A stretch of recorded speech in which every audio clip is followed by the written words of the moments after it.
আসমান জমিন সৃষ্টি করেছে। ফানাদা মুনাদিন, হঠাৎ করে একজন ডাক দিয়ে উঠেছে, যাহাবাত নাকাতুকা ইবনুল হুসাইন, হে হুসাইনের সন্তান ইমরান বিন হুসাইন, তোমার উষ্ট্রি পালিয়ে গেছে, ধরো না তো গেল। ফান্তালাকতু, তখন আমি চলে গেলাম। ফাইদা হিয়া ইয়াকতাউ দুনাহাস সারাব, গিয়ে দেখছি যে আমার উষ্ট্রি এত দূরে পালিয়ে গেছে। সারাব মানে হচ্ছে মরিচিকা, মরিচিকাময় প্রান্তরের দূরত্বে সে উঠ পৌঁছে গেছে। মরিচিকা কাকে বলে? যে বলবেন হাত তুলবেন। মরিচিকা বুঝেন? হ্যাঁ, একজন ওই যে বলছে আসলে পানি নেই, এটা সাধারণত বালির চরে বেশি হয়, নদীর চরে যে বালিগুলো থাকে এখানে বেশি হয়। এমনি আপনার ফসলের জমিতে ওইরকম হয় না। হ্যাঁ, বালির চরে খুব বেশি হয় এটা। আর এমনি রোডেও পানি লাগে, কিন্তু এই রোড রাস্তাগুলোতে দেখবেন একটু দূরে মনে হচ্ছে ভিজা আছে, আর যত কাছে যাচ্ছেন কিছুই নেই, সব শুকনা, ভিজা মনে হয় না? জি।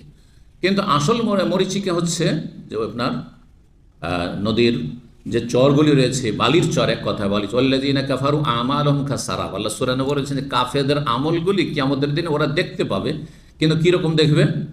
মরিচিকার মতো, মানে মরিচিকার দিকে ছুটতেই থাকেন কিয়ামত পর্যন্ত, কখনো পানি পাবেন না, শুধু বালির চর আর বালির চর। ঠিক ওই রকমই কাফেররা মনে করবে যে আমরা তো কিছু জনকল্যাণমূলক কাজ করেছি, দেশের সেবা করেছি, এলাকার সেবা করেছি, কালভেট তৈরি করেছি, তো ব্রিজ তৈরি করেছি, তো আমরা এই করেছি সেই করেছি, অনেক লোকের চাকরির ব্যবস্থা করে দিয়েছি, এই করেছি সেই করেছি, কিন্তু ঈমান ইসলাম কিছুই ছিল না। কথা বোঝায়? আল্লাহ পরকালে বিশ্বাসী ছিল না। তাদের আমলগুলি মরিচিকার মতো, মরিচিকাতে যেমন পানি পাওয়া যায় না, তেমনি তাদের এই আমলগুলি আখেরাতে জান্নাতে নিয়ে যাবে না। তবে দুনিয়াতে পেয়ে গেছে, যদি জনকল্যাণমূলক কেউ কাজ করে থাকে, সে কাফেরও যদি হয়, তাহলে দুনিয়াতে পেয়ে গেছে। আল্লাহ খালি হাতে ফিরিয়ে দেয় না কাউকে। আল্লাহ এত বড় দয়ালু এবং তিনি সুবিচারকারী যে তিনি অবিচার করেন না। আখেরাতে পাওয়ার জন্য ঈমান শর্ত ছিল, ঈমান তুমি নিয়ে আসতে পারোনি, কিন্তু তুমি অনেক ভালো কাজ করেছো, সেগুলি থেকে তোমাকে বঞ্চিত করব না, সেটা দুনিয়াতে তোমাকে দিয়ে দেবো। এই জন্য দেখা যায় অনেক কাফেরের সুনাম, সুখ্যাতি, মান সম্মান, রাজত্ব বারবার করে, হ্যাঁ, দুনিয়ার মেলা ক্ষমতা, ধন দৌলত, হ্যাঁ, মানসিক শারীরিক সুখ শান্তি, ভোগবিলাসের সামগ্রী, এগুলো দিয়ে বিদায়, যা দুনিয়া নিয়ে বিদায় হয়ে যা, ভালো কাজ কিছু করেছি, যা বিদায় হয়ে যা। বড় বড় প্রতিষ্ঠান ধারণ করেছে, কিন্তু কাফের নাস্তিক, কিন্তু তাদের দ্বারা কিছু বড় প্রতিষ্ঠান হয়েছে, সেখান থেকে মানুষরা উপকৃত হচ্ছে, তাদের সুনাম হচ্ছে না? হ্যাঁ, সুনাম হচ্ছে, এই দুনিয়ার সুনামটা দিয়ে বিদায়, বাস। বলছেন যে এই ইমরান বিন হোসেন তখন বলছেন যে এত দূরে চলে গেছে যে মরিচিকাময় প্রান্তর চাইতেও দূরে পৌঁছে গেছে। আমার মাঝে আর তার মাঝে মানে মরিচিকা দেখছি, ওট দেখছি যে মরিচিকা ধুধু করছে, আর এত দূরে ওট পৌঁছে গেছে। ফাওয়াল্লাহ, আর ওর পিছনে যেতে আমার অনেক সময় লেগে গেল, হয়রানির শেষ থাকলো না। ফাওয়াল্লাহ, আল্লাহর কসম করে বলছে, ওদের তো আমি এখন পছন্দ করছি, আন্নি কুনতু তারাকতুহা, যদি ওটটাকে আমি ছেড়েই দিতাম আর এলেম শিখতাম, তার সেই বসে থাকতাম, শুরু থেকে শেষ পর্যন্ত নবী সাল্লাল্লাহু আলাইহি ওয়াসাল্লাম গুরুত্বপূর্ণ কথাগুলি আমি শুনতাম, এটা আমার জন্য কল্যাণকর হইত।